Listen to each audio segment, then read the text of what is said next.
Welcome to SQ Tech Lab YouTube channel. In this video, we will learn how to make this fantastic typewriter effect in After Effects. First of all, open After Effects. Add typewriter image and resize it.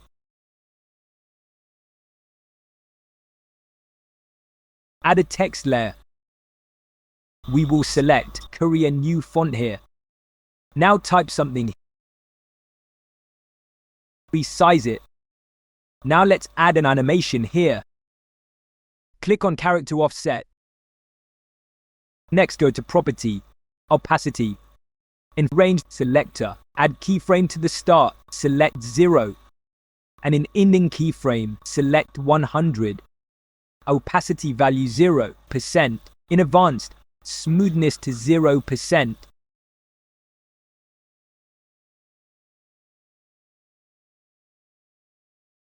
Add just the keyframes for better look. This way you can make this fantastic effect for your project. Thanks for watching. If you enjoyed this content, like this video and subscribe our channel. Stay tuned for our next video and take care.